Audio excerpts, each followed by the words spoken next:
Namaste, I am Hemanth Kumar, and we are here to discuss two important points of combat sports. One is nutrition for athletes, and two is the difference between weight loss, weight cut, and how to maintain weight in competitive sports. To discuss this, we have two experts. One is dietitian Ms. Shivani from Pune, and another guest is Dr. Sowmya from Bangalore.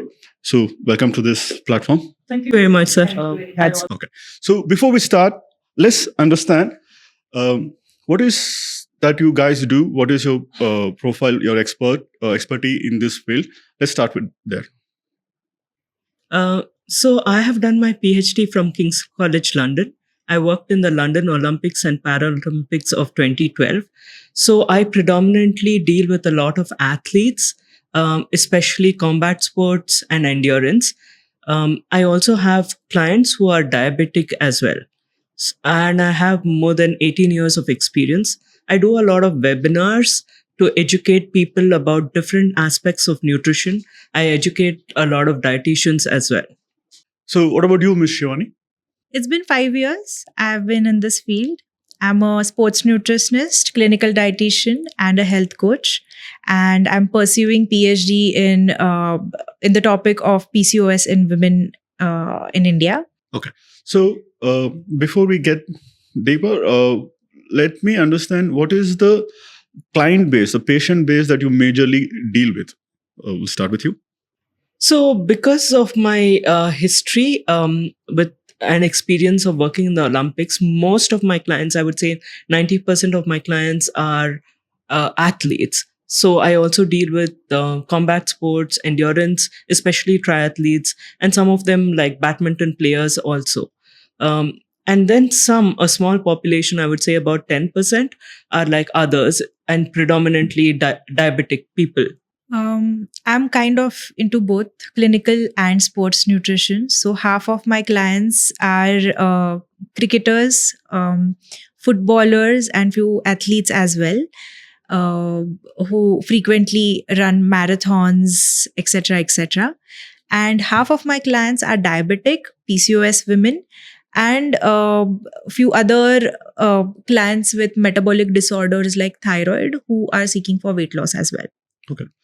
So the whole purpose, the whole intent of this platform, this discussion is to educate martial arts community people the importance of nutrition and the right way of doing a weight cut and maintaining weight division. That is the purpose. So before we go there, before we get deeper in this, there is one thing that I personally want to know, and so my audience. So what is nutrition and what is diet? What is the difference between these two? So nutrition is the way our body uses nutrients. So nutrients are small molecules in food that are very important for us. These molecules can be important in various different ways. It can help us to release energy. Some of them help us to build muscles, strong bones and teeth. Some of them can also be useful in building molecules such as hormones and enzymes. So these are small molecules which is present in food, and how the body uses these nutrients is called nutrition. Okay. So basically, if you want to look like a Hrithik Roshan, you need to have a balanced nutrition. Otherwise, no. Is that mean? No. Actually, Technically, no. no. Every one of us, if we want to lead a healthy life, we need good nutrition in our body. Okay. So for Hrithik Roshan, we have to go on another few levels. Okay. So what is diet? Where diet comes here? So diet is anything that we eat. All the food that we eat is called a diet. Diet can be the regular food that you eat, the rice and the ragi balls in South India, and the dosa and the idli, whatever people eat, it is called diet. But unfortunately, nowadays, diet has become a very, very negative term. When people think of diets, they think about die without a T, right? Die. So they're doing it in some form of like starvation, or they're doing it very unsupervised, or they're getting supervisions from about their healthy eating from quacks. So, Shivani, if what we eat is diet, where do you guys come in the picture? Why do we need you guys? Okay. So your diet can be, for example, morning you are eating deep fried puri with a chai, and then lunch you are eating a biryani, and dinner you are having a pasta. Okay, very processed pasta. So that is your diet, correct? Hmm. Is it a good diet or a bad diet? It's tasty one. It's a tasty one, yes, obviously. But is it helping your body? That is a different question, correct? So, this diet, when you are consistently doing it, whether it will cause certain problems or no, and if it does, then what should you do instead of this particular diet? What changes you need to make in your diet is where we come in the picture. Okay. So we also come in the picture like in different stages of life. Like a child's diet is very different from a pregnant woman's diet. And like what my granny can eat because she's lost her teeth, her digestion is not so good. It's completely different from a teenager who can eat like a lot of food, right? So for different stages in life and for different diseases, also you need different diets, different nutrients, and that is where we come in as dietitians to suggest the right thing to optimize your health. Okay. So, if I want to put it in a very simple way, in a different stage of our life, we will need a different nutrition to be given to our body, and to guide that, you guys come in. Correct? Absolutely. Definitely. Okay. So, I don't think so. We had any dietitian or nutrition 40, 50 years back during early age, but they all lived very healthy life. Where are we going wrong Yes. here? Why do we need you guys here right now? That's a very very nice question. To be honest, because 50 years back there were no processed foods, there were no food industries giving so-called low carb, high protein meals or diet meals or whatever right now food industries are doing. Right. Secondly, 50 years back you might have heard your father, your grandfather saying how they used to go to schools or how they used to go to jobs. They used to go by crossing the rivers, walking so much. They were farmers, right? So their physical activity was really good.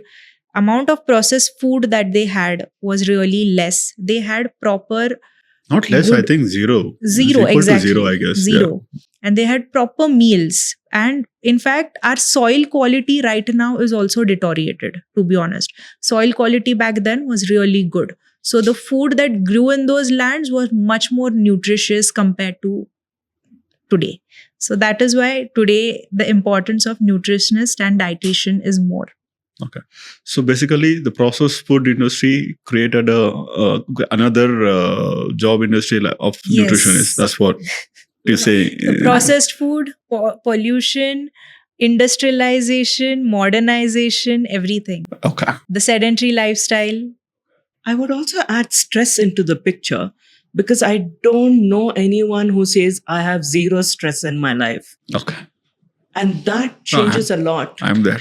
I have no stress in my life. I'm the happiest guy you find. I'm being in the sports industry. In my journey, have met so many different nutritionists, and they always analyzed, did the in a different way. So some people used to just question my athletes and then give the diet plan to them, and some used to put them through a different level of test, and some put them into even depth scientific test. So I just want you guys to explain to me the importance of this and what is the right method of testing one individual's requirement. So usually how I do it is, especially if a new client and they've never got their blood test done, I ask them to get a comprehensive blood test done. And then I also get a complete history of them, which includes diet, lifestyle, history of diseases, sleep patterns, exercise patterns, and any supplements and medications that they're taking.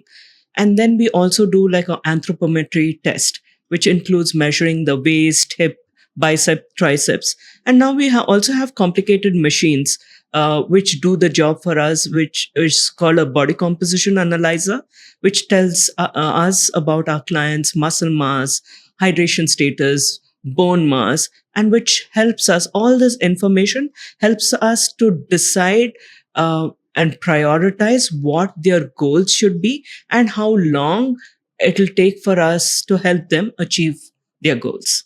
Okay. You want to say something on this? Yes. So my approach is also very similar. But as a nutritionist, first thing I do is I sit with that client and take a 45 to 50 minutes of a counseling straight to understand what are the main areas that we need to work with him. So every client is different, right? And every approach with that client should also be different.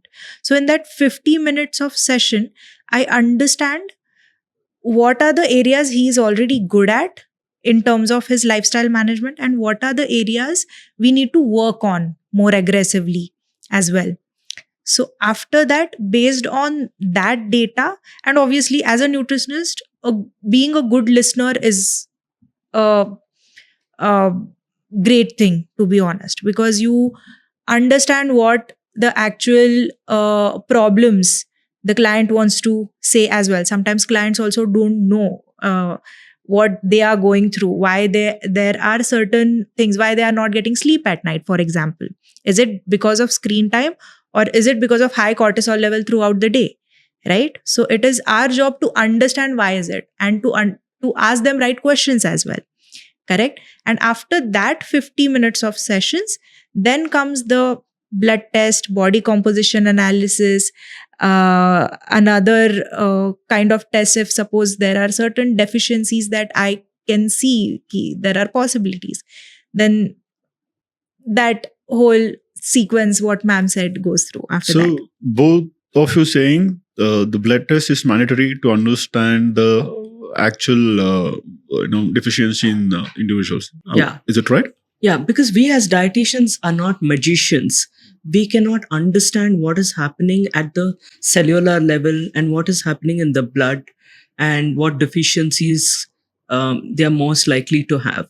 And with a lot of people, if we take care of those deficiencies, they just become much more healthier, more energetic, sleep better, exercise well. So blood test is definitely mandatory. Okay. What are all the blood tests that you guys recommend? So it depends what kind of client we have got. For example, if a general client who has come for weight loss and have no metabolic disorder history in his family, then a complete body count, HbA1c and blood sugar levels is mandatory, lipid profile, kidney profile is mandatory, and inflammation markers, Sounds iron like an expensive markers. affair. So it does sound expensive, but if you really think about it, when you go with 5 friends for lunch or dinner, right? That costs you about 5,000 rupees. And in India, we always want to pay the bill. It's pretty much a little bit more than that. It is the kind blood of an test. investment, to be honest. Okay. So moving to the same thing. When we talk about nutrition, so one key term, the key word we all discuss is protein. Okay. Can you guys just explain to me what is protein, the importance of protein in human body, and ending with common source of protein? Okay. So proteins are very important part of the food that we eat. And protein is very, very important because it's important for increasing muscle. It's important for increasing metabolism. It's also important for making us feel full. More than that, it's also important part of hormones and enzymes, which keeps our body working at its best. So proteins are really, really important. And there's a lot of information about proteins. We all know that like athletes need about 2 grams of protein per kg body weight. Proteins are very important for recovery as well. And proteins are important for reducing inflammation also. So here I would like to add, if you want to become a Hrithik Roshan, you'll have to have adequate protein. So protein are nothing but bodybuilding materials of your body. Okay. So it helps with building your body, building your muscles, your hormones, your immunity. Everything important majorly goes because of protein. Okay. Why protein has become such a talk of the topic in India? Because our general diet, if you see, is carb based meals. We have this much of rice but little bit of sabzi or little bit of protein. Half of our population are vegetarians, in that they don't like paneer, they don't like soya chunks, right? So the amount of protein we actually take in our diet is less if you're not non-vegetarians as well. And even if we are non-vegetarians, we take more rice in biryani compared to the chicken. Correct? So that is why in India, the concept of protein has a hype, to be honest. And the commercial market is And the pushing commercial it. market as well. So the sources of protein, again, there are two types of sources. Non-veg sources, all non-veg sources are protein. So egg, chicken, meat, red meat, sorry, pork as well. And in vegetarian sources of protein, there's milk and milk products like paneer, curd, yogurt, soya chunks as well. Soya tofu is there. And then the pulses are there. Okay.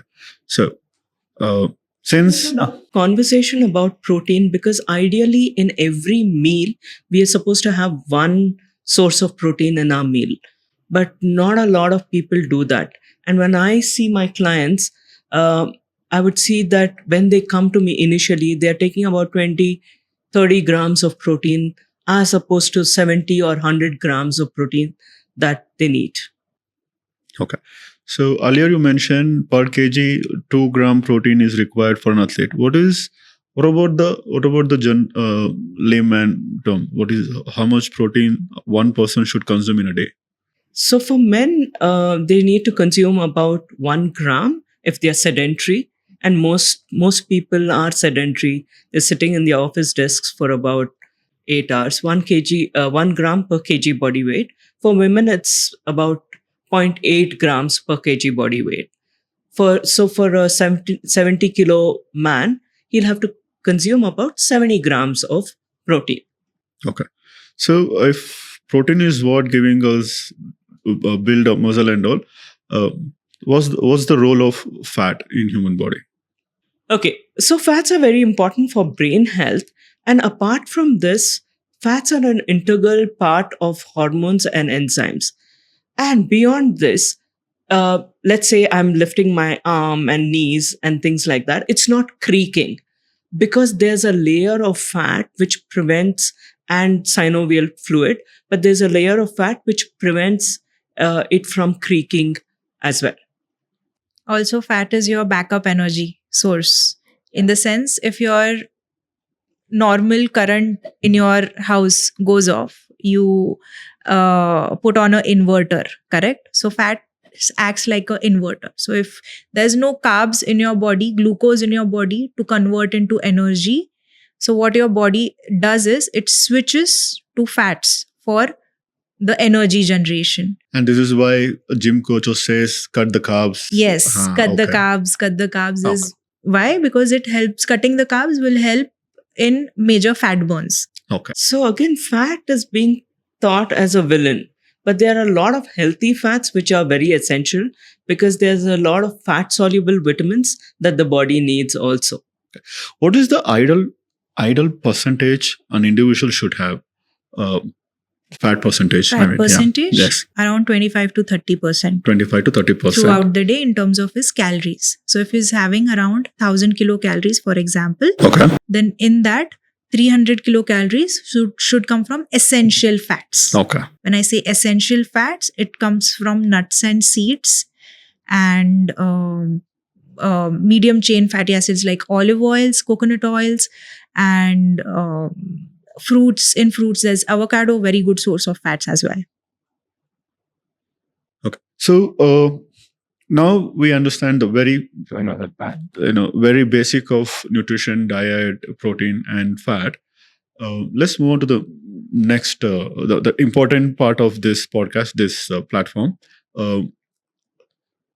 See, we are from a martial arts background. Like we are majorly into Muay Thai competition, and what is happening in our community is the coaches do know, they know very well that they have to consume protein, they have to athletes has to be hydrated, they have all this information, like coaches are good, but the right information is not there, because I personally know, I am very sure about it, all the information the coaches are getting it from internet, and internet can give you wrong information. Okay, so let's understand if any competitive entry level athlete, ऐसे entry level athlete का मतलब होता है कि someone started learning Muay Thai, he did it for 8 months, and then everybody is saying, hey, you're good, you should go and compete, and then he decide to compete. He's not a professional athlete, he's not going to take this seriously. What do you think a coach should suggest, or should a coach suggest, I shouldn't suggest, and what is that particular athlete should keep in mind? I think the coach should recommend them to get in touch with a dietitian, first of all, and then for an entry level athlete, what we need to do is make sure that we are building healthy habits. A lot of youngsters, they don't even eat on time, and like I said, they don't eat protein at every meal, they don't eat a balanced meal, they don't focus on their hydration. So just building that discipline, just building that consistency, and building good habits is a very good start for a entry level athlete. And also, of course, this includes removing too much of junk food, chocolates, a lot of processed foods also should be removed. Yeah. Okay. So if they're an entry level athlete, if they start being disciplined in what they Yes. consume, is good start. Exactly. To go with. Okay. Disciplined but in consistent manner. Okay. So Shivani, let's say we have leveled up. We have an athlete, amateur level athlete who wants to compete in national and international and all. What is that coach should guide to that particular athlete to go with it? In terms of nutrition? Nutrition, yes. Okay. So in terms of nutrition, as and when their level increases, in terms of their activity levels, their profession as well, at that time, it becomes more structured too. So right now, if they were having consistently balanced meal and a better meal patterns, eating clean patterns, this becomes much more structured in a way, exactly how many grams that fighters should have in terms of protein, in terms of carbs, in terms of fats, but not just that. They should be focusing on micronutrient level as well. So how much of vitamins and minerals are going in their body throughout the day? What are the exact timing, like pre-workout, pre-training as well, post-training or post-workout meals, what exactly meals should be there? So the structure should become more strict at that time compared to the previous. Sorry. So there's also something called periodization. So the coach has a plan for each of his athlete. Let's say for 2 months we'll do work a little bit on basics and endurance, and next we'll take in the 3rd month we'll take this athlete to the next level. So also talking to the coach, and if the athlete has a physiotherapist and a psychologist, it's better to work as a team. So we are talking about amateur level. Okay. I don't think so. If we put all this, the parents would say, okay, you're done. You're not doing this. This is more expensive. You're like, okay, but so at least let's the dietitian... be very, let's be very realistic. Okay. So just understanding how much calories they're burning approximately during each workout, understanding if they are training 5 days a week, 6 days a week, or just 3 days a week more intensely, and planning the nutrition according to the calorie burn, and also making sure that they're taking care of the recovery part is very important. And also at this point, it's also important to start educating the athlete about nutrition so that they are more in control and they understand some of the basics of nutrition as well. Okay. Fair enough. So let's level up a little more. So we have a category of athletes who are into pro amateur, who are more serious, which means who are willing to invest in this a little more than what an amateur athlete could do it.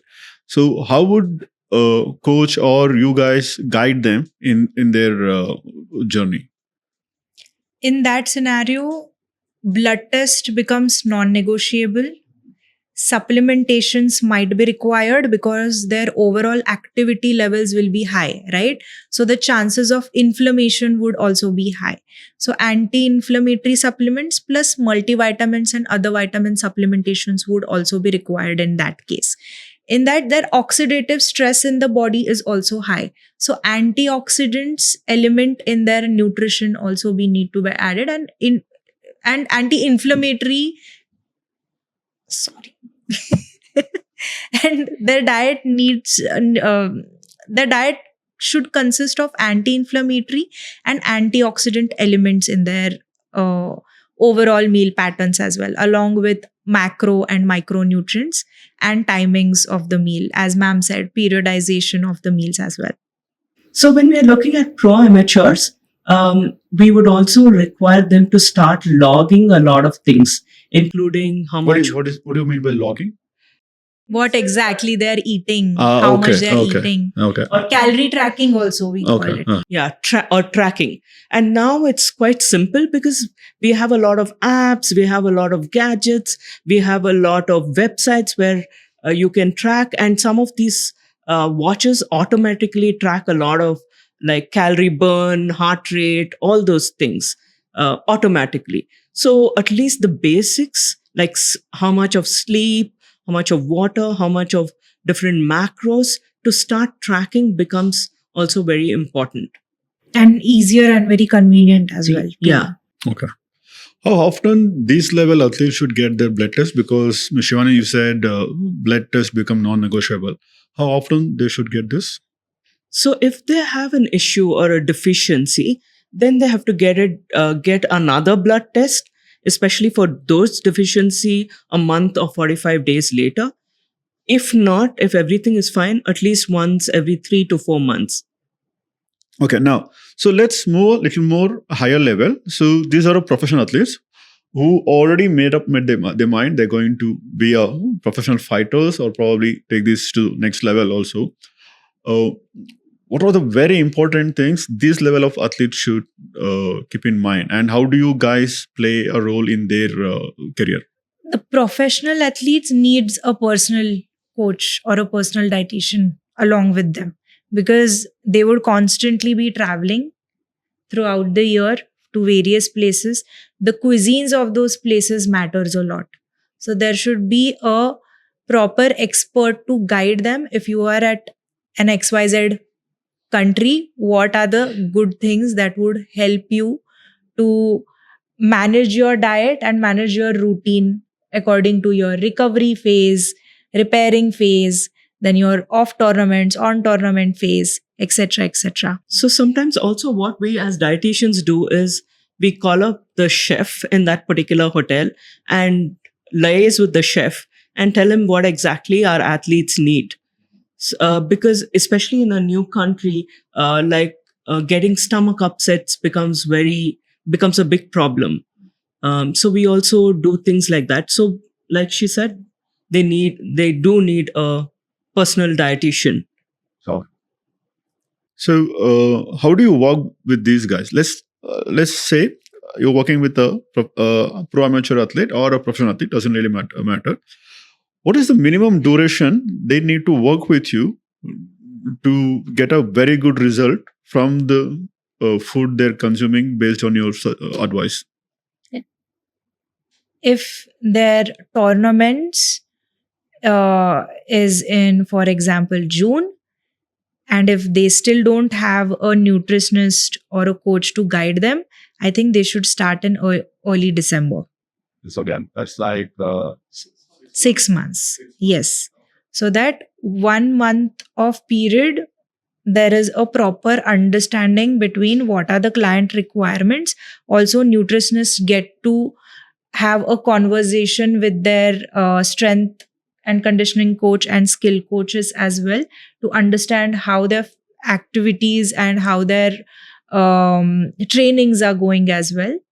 And then whatever the plannings in terms of meal planning or overall diet arrangements are done should be according to that, and obviously categorized into off season, on season, carb cycling if required before the tournaments as well. So, what are the tests you guys make them do for this category athletes? Or is there any extra medical test you put them to? If yes, how often they should get this test done? I also ask them to do like a gut health test and a genetic test. And also, if they're So, before we go there, just explain what is genetic test. so genetic test tests for your genes and tells you what foods you're allergic to, intolerant to, and what foods are really good for you. And there are also some genetic tests which tells you what foods are better for endurance, for increasing your power, for increasing your muscle mass, and things like that. And this is very, very interesting because this is highly personalized and highly specific tests also. And then there's the gut test. So, this sorry to interrupt. This genetic test, do they have to do this regularly, or is just once in a lifetime? It is a one-time investment. It's just a one time. It is a one-time How because genes expensive don't it is going to change. be? Just It to depends from 40,000. oh No, okay. we have some tests which are as low as like 8,000, and like Shivani said, some of the expensive top of the range starts from 40,000 to a lakh even. 8 lakh. It's a lot. Yeah. How would you trust these people here? 8,000. I would trust them a lot because if you are testing only for few genes for the specific goal of an athlete, and we are covering just the basic genes which are enough, that's enough. For this 1 lakh packages and all, they'll tell you your risk of cancer and all that stuff, which for a professional is not needed. So basically, what you're saying is on the 8,000, 10,000 package, they'll get a minimum information. At the 41 With the lakh, they get specific the genes, in-depth, yes. complete. Yeah. It's like a astrology of science. Yeah, and you'll also get information you never knew you wanted. Okay. So before we move on, there is one thing I like to know is what is the ideal fat percentage an individual should have? So it depends men and women. So ideal body fat percentage for men ranges from 15, which is maintenance, 15 to 18, which is max. 18 is max. And for women, it starts with 18. The range starts with 18 because obviously women have more hormonal imbalances happening, hormonal changes throughout the month. That is why women need more fat percentage in their body. But if we talk about athlete, it is 8 to 12 body fat percentage is what an athlete men should have. And an athlete female should maintain around 15 to 16 body fat percentage. So 8 to 12, how to achieve this, the exact journey that you make with the athlete is what? Like, I remember you said 6 months. Then can you really achieve in that time period, or how the process? Sir, it also depends from athlete to athlete. Because if it's a slightly older athlete, for example, somebody who's like 35 and it's a male athlete whose testosterone is beginning to drop and their muscle mass is low and their fat percentage is already somewhere around 30%, then it would take a much more longer time than if it's an athlete who is like 20 and, really fit and has to lose only 5% or 2% of their fat mass. So it is all personalized and individualized from athlete to athlete and from how their body composition looks like. But as a general rule of thumb, the higher the muscle mass, the easier it is to lose fat. And better the hydration, it is easier to gain muscle. Yeah. Because muscle is the most metabolically active tissue. So it helps to burn fat much more quickly. So there are quite a few athletes who have a high fat percentage and a high muscle percentage as well. So this kind of athletes, it's easier for us to help them lose weight in a healthy manner. Okay. So, I think we covered what a coach should do. If we summarize everything, what I understood is a coach shouldn't guide on his own what diet. He should. All the coaches should have their own nutrition in their team, in their club. That is something I understood out of this. If the coach has done any course, then it's a different story. If he has done any course, I don't know. Maybe he can take care of his entry level athletes if he has done any certification courses. Do you guys agree if I say a coach should remain in skill training and have some nutrition expert to come in team and then work with their coaches? Do you guys agree with this? Yes, sir. Yeah, Yes, sir. because you would not want us to start training your athletes. No, with you skill. cannot. Don't worry. You cannot. Yeah, the You same need with to spend nutrition. time to learn that. So it's the same with nutrition. Yeah. Because it might look simple, but our bodies are very, very complicated. And it's amazing how the body works. So it took years for us to understand that. And one small diploma or certification is not going to help athletes as such. I have an example though. So I have met a lot of clients of mine, athlete or non-athlete, who have their own trainers saying 2 gram per kg body weight is what you need protein, right? And then they focus on only protein. There is no fiber, there's no water, there's no nothing. Now what happens is they are dealing with constipation, they have gastric issues, they have low energy levels. Even if they're having 200 grams, 300 grams protein in a day, how much of it is getting absorbed, right? Because there is no water, there is no fiber to absorb it. And this kind of guidance is generally given with the coaches who have done 6 months certification, 1 year diploma, because the amount of knowledge or information that they have got is to a limit. But when you do a 5-year course, it is kind of different.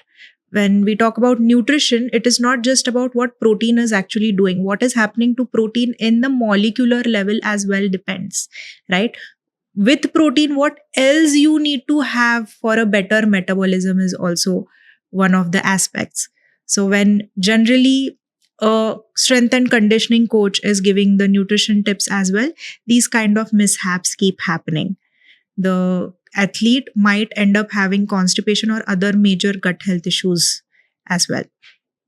So, what I just understood from both of you is if a Muay Thai coach does any nutrition course, it's good that he understands the importance of it, and then maybe small tips instead Yes. of giving Yes. without any knowledge. That one is good, but it is very important Yes. that some certified experienced person works with their athlete. Correct. That's correct. Okay. Now, let's move to the main purpose of this podcast or this platform, this discussion is weight cut.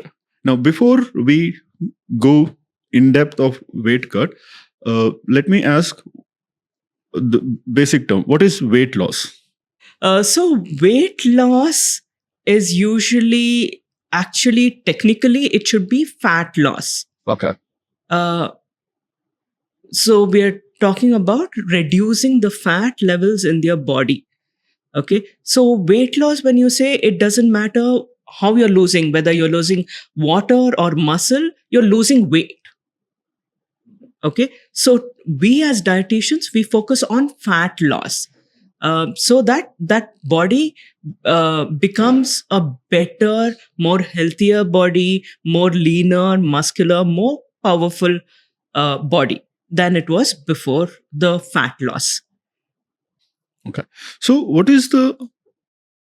Let's take an example. Let's say someone wants to lose 3 kilos, and what is the ideal time period that he should be doing it? He should be losing 3 kgs in 1 month. In 1 month. Yes. 1 month? Okay. Okay. So when you say 1 month, it's like aiming on fat loss. Exactly. Okay. Let's go to the main point now, which is weight cut. Now, before I will go into this, there is a couple of real incident I want to bring into light. The whole point of this podcast, this arrangement, is to educate Muay Thai coaches uh, and tell them they're doing a very huge mistake with their students. They have to stop it or stop doing that. And for to educate them with the expert is what this platform is created. So there is in 2016 there was Mr. Jordan Coy. He's from Swedish. He's a Scottish fighter. Uh, he was cutting weight. So cutting weight, something the coaches do with their fighters just before the fight. Let's say Sunday they are fighting. They start cutting from Friday or from Saturday. They start losing water rapidly. They'll wear a sauna suit. They'll use track suits. They use it. They'll bring water down. And with the same process, what Mr. Jordan was doing, a Scottish fighter, he found dead for exclusively trying to cut the weight. This was happened in 2016. And in 2017, there is a female, she's a teenager. Her name is Jessica from Australia. She's also trying to cut weight in the same way. And she lost her life in Perth while trying to prepare for the fight. This is the second case. This is so unfortunate. Yeah. This and is she was really teenage. She was a teenage girl. Okay. Yeah. And very recently, I think less than a year back, we had Sing Fong Kong is in Thailand. He was also regressively cutting for his upcoming fight, and people found him dead in his club. Okay, so only the Sing Fong his case become little viral in Instagram because his post was published on some of the known Muay Thai platform. But the reality is, when Mr. Jordan from Scottish passed away, when Jessica from Australia passed away, people didn't know. See, we have a very big problem in Muay Thai community. To be honest, right now in India, we are the third generation martial arts coaches we have. So first generation where I put myself, where we did a karate or something like that. Somehow we got introduced to sport like Muay Thai, and when we started traveling to different country, learn, compete, and then do it, and then we acquired knowledge. And then comes our students who started as a Muay Thai athletes, but because there was a less opportunity for them to compete in India, they were still taking it simple. Then comes the current generation, which is traveling all over the world, learning, competing. But the third generation is learning from the second generation, and their information is majorly being influenced by all social media videos and some of the well-known promotions. So this promotion, what they do is, in order to get more attention from the audience, to get more visibility from the audience, to get more broadcasting rights and all, they show their fighter is cutting weight in sauna suit. They're sitting in the steam, they're rapidly cutting a weight. They're sleeping on the bed. They're wearing a sauna. They're cutting weight, and then tomorrow they're fighting, and somehow miraculously they make weight, and then they'll win the fight. But the reality is not this. This is not the reality. People are losing life. There is a method which I want you guys to explain it. How many things are going right here? How many things are going wrong here? So let's start with this weight cut concept. I hope you understood what is weight cut, how the weight cut is being done here with us in our community. Yeah. So the method that is being used in our community, is it the right way, or what all going wrong here? So all these are such unfortunate incidences which could have been easily averted. So this is a very, very dangerous way of losing weight and trying to get into one particular category. So this is not at all healthy, because basically they are removing water by adding so much of pressure, whether it's like a sauna or just running in the sun and things like that. So this is extremely dangerous because of all the nutrients, water is the most cheapest and the most important nutrient. And in water, there are a lot of electrolytes that are present, which make sure that we are living healthily, happily, and also that our heart is beating really, really well. Okay, so when a person gets dehydrated, especially suddenly by using artificial methods, this affects the brain. So 2% or more dehydration can affect how conscious a person is. There are a lot of times when people just fall unconscious, um, even if that is considered mild dehydration. But if it goes beyond that, it can impact the heart, because even heart is a muscle, and if the water is removed from the heart muscle as well, it's not going to function as it should, and it might just stop working, and that is probably the cause of most of these deaths. So weight cutting at such a cost, at the cost of life, I definitely would not recommend. And these are deaths which could have been so easily averted, and young and precious lives. It's really, yeah, sad and shocking. I feel these deaths are the results of negligence. When we talk about negligence towards working on your body before your actual tournament begin.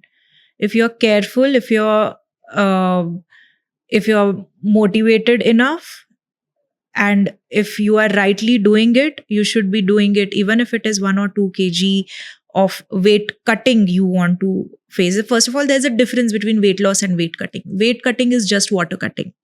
It is of no use. You're going to gain that back within 24 to 48 hours, right? But if you want to do it systematically, rather lose fats, build your muscles, strengthen it in better way, hydrate, keep your muscles hydrated enough so that they are actually helping you in fights, right? So if weight cutting is what an athlete needs to do, he should better prepare 2-3 months, depending on how much weight he needs to cut. Correct? If it is 2-3 kgs, then better start 1 month prior, especially if he's a male athlete, right? Or a male fighter. And if they are doing it 1 month prior, they get proper time. Within 2 weeks, they can easily lose 2 kgs of weight. They don't have to do these kind of experiments and mislead the next generation as well, to be honest. And then next 2 weeks, they can focus on repairing, recovering, building their strength as well. So let's say somebody is cutting a weight. So weight cut is done. What is the hydration time is required? What is the process? Somebody is cutting weight. Let's say they did cut the weight for 1 hour, 1 or 2 kgs, and then what is the minimum duration that is needed to hydrate themselves back, and what is the procedure to hydrate themselves? So hydration is actually pretty easy, and thank God it's also pretty quick. But the thing is, when you're taking only water, that doesn't get retained in the cells of our body. So it's very important to add electrolytes also, so that the cell retains the water. So a mixture of water and electrolytes, even if it's present in natural foods like, tender coconut water, milk, all those are good hydrating foods. No, how many hours they need to hydrate? The process basically needs to be gradual, to be honest, especially if they have done weight cutting very suddenly. The process needs to be very gradual. And first thing is sodium, potassium, and water. These three are the very important aspects that you need to introduce little by little in the process. So within first hour is what they need to get hydrated with basic electrolytes in their system. Then they can have bit of solid meals after 2 hours, like banana, which is rich in potassium as well, right? And after that process, they can have good meals which are either solid, semi-solid within 3-4 hours next, which are again high in sodium, potassium, and a lot of other electrolytes, which will actually make them feel more hydrated. So, in simple term, what is the time duration that is needed? Maybe about 3 to 4 hours. 3 to 4 hours. Yeah. Okay, they can add it But gradually. gradually. So, you think after 4 hours, will they able to perform same as they would without cutting a weight, or will there be any performance issue? There will definitely be a performance issue, because although they might be hydrated, it's not going to affect the muscles as well as it would have been if they had not done weight cutting. So body will take 48 hours to recover from that dehydration. And You there's can also, get hydrated within 4 to 5 hours, but body will take 48 hours of time to recover from that. so in such a stressful situation, the body is in an inflammatory stage for about 72 hours. Okay, so when that inflammation reduces, then the fighter is then fit and his best. Okay. So, is there anything that we should be touching here, or when it comes to weight cutting and hydration part? Shortcuts will cut short your life. Yeah. Okay, yeah. So, see, what I want to say, all the coaches, fighters, is if you're competing in amateur level or pro amateur level, uh, stop trying to cut the weight. See, because every time we are hosting an event, we see you guys running, sweating, trying to make weight. It's not necessary. You can just compete in the weight division you are in. If it's 100 gram, 200 gram, we understand. Take out your clothes, go give weigh in, maybe go do something. 100, 200, 300 is okay. People are cutting 1-2 kilo for an amateur level. Okay, it is absolutely wrong. Is what, do you guys agree with me? Yes, And definitely. about the professionals, things that you saw and got influenced, it's a professional. They paid in millions. That is how they played. And like you said, within 4 hours they'll be able to come. But when you see those platforms, those promotions, they give them a 6 to 8 hours time, because they weigh early in the morning. The fight happens late in the night. So somehow they will be having experts nutrition with them. They will not be cutting weight under the coach guidance. They'll be cutting weight under some nutrition guidance. Some expert will be there. And they'll also have a team, like a They doctor. will have a team. Yeah. But coach just telling us, you put on the suit, start running, sweat, go to restroom, come. This is really wrong. Please protect your athletes. Please protect your fighters. Let them fight in the weight they're walking in. 100, 200 grams is okay. But let them compete. Let them achieve in that. You guys are not achieving anything by forcing your fighters to go down and compete in the lower weight division. Like, if you're thinking going down to the lower weight division, the performance will increase, you already have the answer from the experts. They said, even though they hydrate within 4 hours, they'll not be able to perform. This is the reality. Okay. So please be smart on this. The whole purpose of this is to educate you people on this part. There's one sad thing happened with me is we were leading a huge team in some event, and 5 days later, I see on Instagram where a coach is forcing his fighter to cut.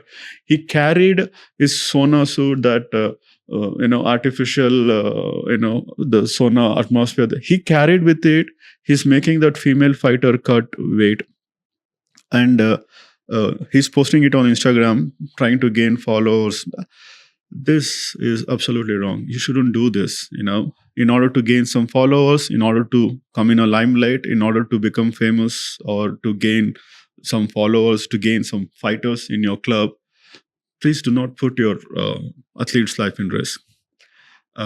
Like they said, even if you have the certificate in nutrition and all, you're still not qualified enough to guide a fighter. You guys are amazing coaches. You guys take completely novice, you turn him into an expert in combat. You keep doing only that. Let the people like Dr. Sowmya, dietitian Miss Shivani, do their job. You don't try to interfere in that. Saying this, I like to end this podcast here. And please do leave a comment. Please do write me us. What is that you guys learned out of this? Is there anything that you guys want us to come back and touch any topic? I'm willing to bring this two guests again on my platform to discuss, only if I have the genuine questions going on. Okay. So before we end this, Dr. Sowmya, is there anything you want to say to the athletes, to the community? I think just remember that nothing is more important than your life and your health, and do things slowly and wisely. That's all. So, Miss Shivani? I always believe that consistency is the key. So if you are really fixated on your goal and you have to achieve something, you have to make sure that you start working one step a day from today itself, not 2 days before your competition. So I hope you all gained a lot of knowledge out of this. Once again, please do not risk your fighter's life just to get a medal, just to get an Instagram follower, or just to gain a couple of more fighters in your club. Take care of your fighters. You will definitely make a better life.